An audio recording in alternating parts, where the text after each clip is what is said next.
My name's Diana. I'm 34 years old, a paralegal, and a single mother.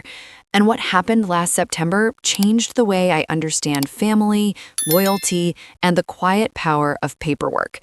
It started with a cello, my 10-year-old daughter Lucy's cello, a 1923 Heinrich Miller instrument that had once belonged to my grandmother Eleanor.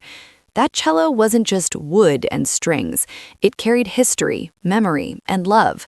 Eleanor had played it at Carnegie Hall in 1958, and when she gifted it to Lucy at her first recital, she did so with intention, signing a notarized letter making it Lucy's sole property.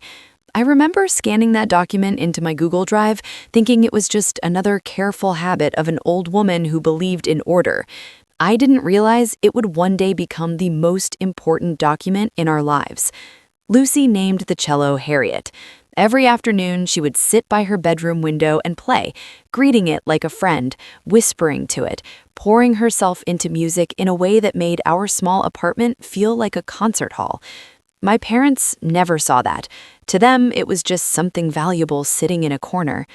3 weeks before everything fell apart, we were at Sunday dinner at my parents' house, the usual performance of forced smiles and subtle hierarchies. Lucy sat in a folding chair because there weren't enough seats, while my sister Kristen and her family were treated like honored guests.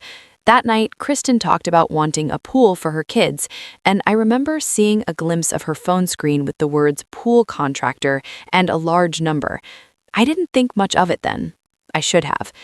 The following week, I had to travel to Seattle for work, and my mother offered to keep a spare key to my apartment just in case. I gave it to her without hesitation. While I was away, my father used that key to enter my home. When I returned, the lock on Lucy's bedroom had been changed. Inside, the cello case sat in the corner, but it was wrong, too light. I opened it, and it was empty. Completely empty. When Lucy came home the next day and saw the case, she didn't cry. She just asked me quietly, "Where's Harriet?" That question shattered me more than any tears could have. My parents claimed the cello was taken for maintenance, but after pressing harder, my father finally admitted the truth. He had sold it to a dealer in Seattle for $17,000. He said it like it was nothing, like he hadn't just stolen a part of my daughter's life.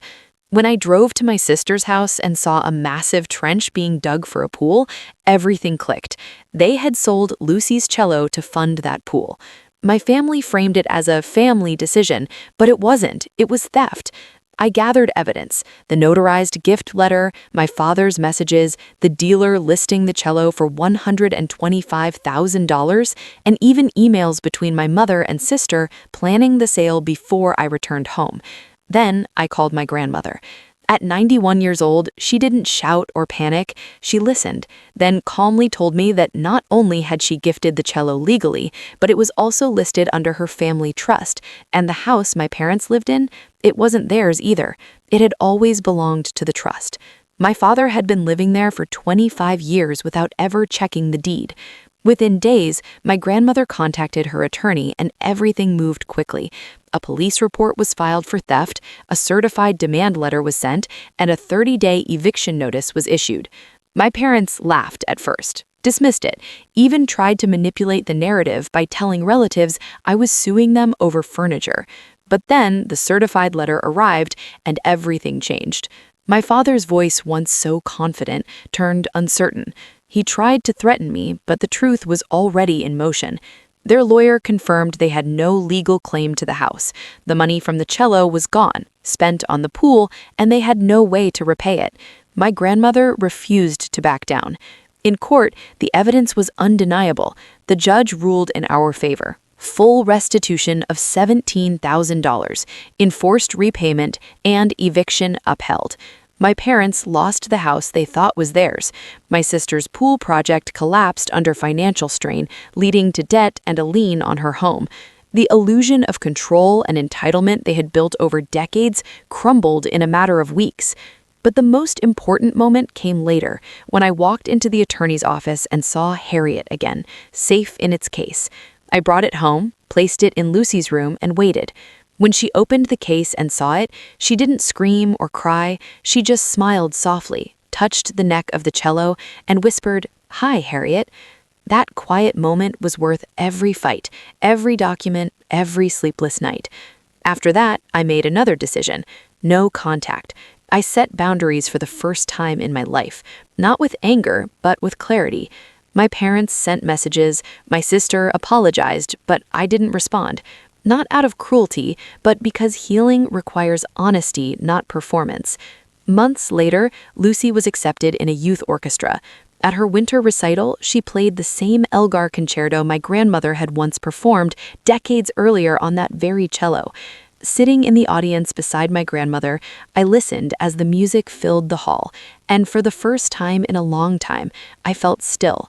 Not because everything was perfect, but because the right people were finally in the right places. I realized then that I hadn't lost my family. I had lost an illusion. What remained was something stronger: truth, boundaries, and a future where my daughter knew she was protected. And if there's one thing I learned from all of this, it's that you don't need to shout to be heard. Sometimes the strongest thing you can do is quietly gather your evidence, stand your ground, and let the truth speak for itself.